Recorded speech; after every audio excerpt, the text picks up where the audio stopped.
Hello guys, Nicole here from Archangel RC, and today I'm not going to be doing one of my usual videos, and there's a very good reason for that.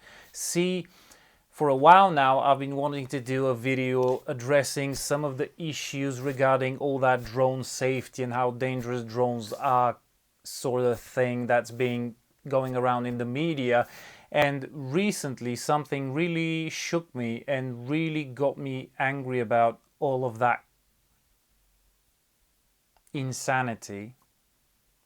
So I decided I'd finally get up and do that video.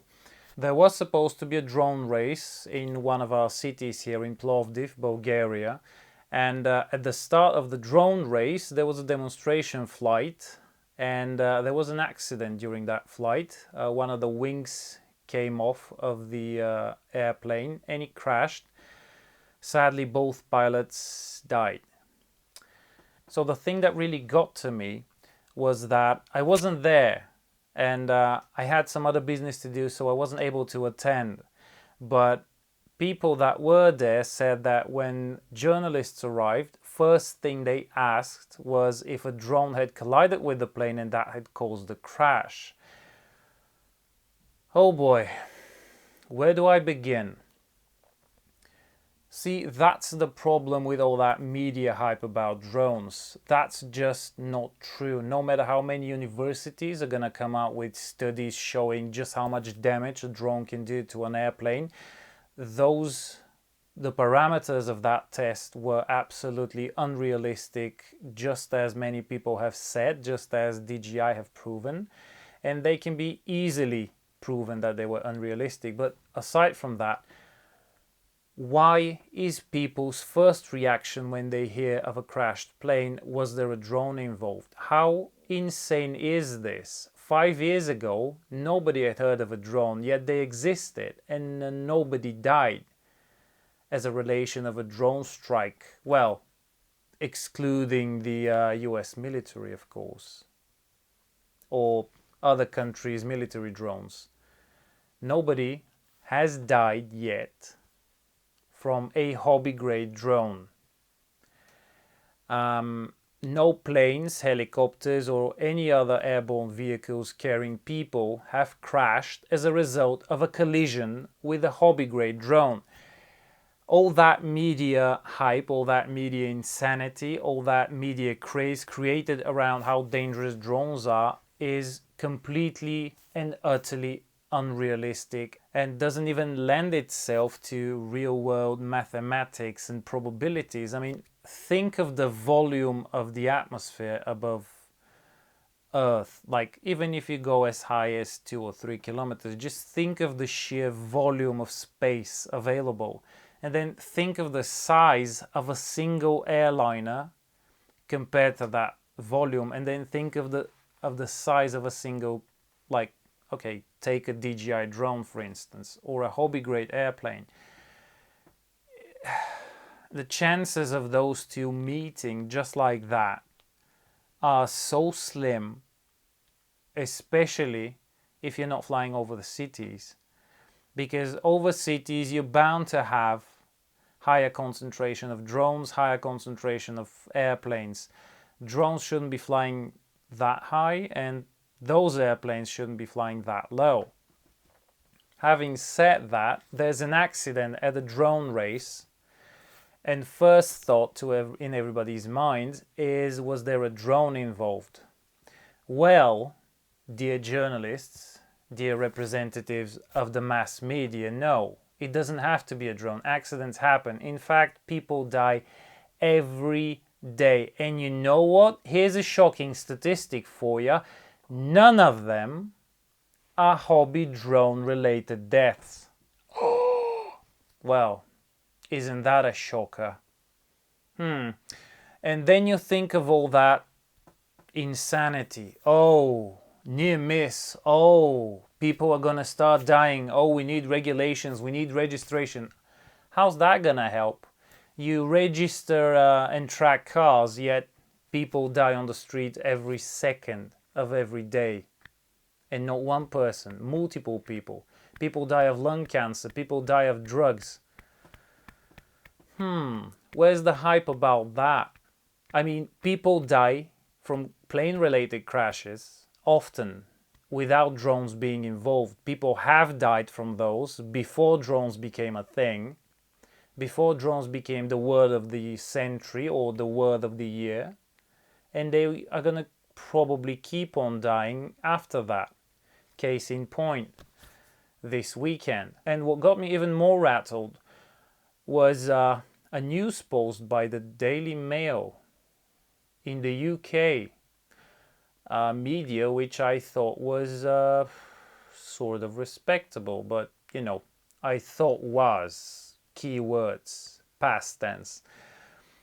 It's this article how a Dreamliner had a near miss with two drones at an altitude of 4.3 kilometers. Now, all of that is good and dandy, and under specific conditions, I might be able to agree that something like this could occur.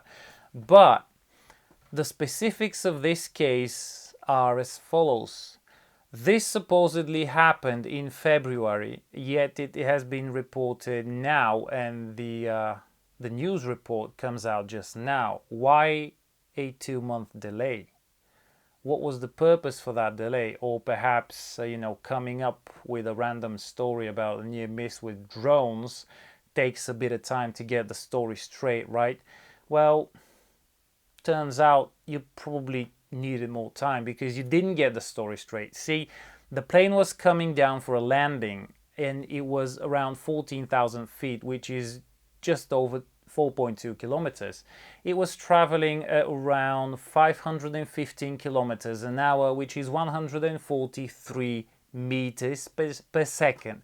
143 meters per second. That's 470 feet per second for those in the US and on the imperial metric system. Okay, so you might be able to get an idea of how quick that is. It's very quick. And supposedly one of the cabin crew, which at that altitude are not really supposed to be looking out the window, they're usually going around the cabin and preparing the plane for landing. One of the cabin crew saw the two drones near the airplane, one of which was about 90 feet away from it. Now, the wingspan of the 787 Dreamliner is about 60 meters or 190-ish feet. So 90 feet is exactly by the end of the wingtip. So you see a drone at 4.2 kilometers looking out the window of a plane going 143 meters per second or 470 feet per second. You see a drone and you actually recognize it's a drone at the wingtip of a plane going at 470 meters per second. Just try to imagine that. You manage to look out the window exactly at that point when the plane is going past the drone, flying at that speed, at that altitude, and you recognize it's a drone, and then you also see a second drone somewhere there. Now, the average speed of a DJI copter is about 40 kilometers an hour, which is just over 10 meters a second. So the plane was flying at over 10 times that speed. At a distance of 90 feet at the wingtip of the plane, at a speed of 470 feet per second, you're gonna see that drone for less than a second. It's like you blink and it's gone. It would be that fast. I don't think you would ever, even if you were looking in front of the plane, like in the direction you were going, I don't think you're even gonna be able to see it because it's so small. Even if it was a plane, they're so small. And the report said that one of the drones even appeared to veer off to the side to try and avoid. Yeah, not really, because that plane is traveling so fast that by the time anybody sees it, they're not going to have time to react to try and get off of the plane's path. So, the math doesn't add up. Doesn't add up by a long shot. I mean, I'd like to meet that cabin crew member with those eagle eyes because, damn, dude, he must be sporting some, what, 1,000 frames per second eyesight, and also be able to rewind that to be able to tell that that was a drone. I mean, at 4.2 kilometers. Now, unless I'm wrong, none of the DJI drones can go that high. Also, none of the other commercially available drones from brand manufacturers that I know of can go that high. That's 4 kilometers. An airplane can go that high, but then an airplane is not going to be able to hover in one place and just wait for the plane to pass by and try to get out of its way. An airplane is moving, but still the speed varies between 40 and 100 kilometers an hour, and that's still nothing compared to the speed of the plane. Also, at a height of 14,000 feet, I'm not sure the speed was that low of the airliner, but that's a different story.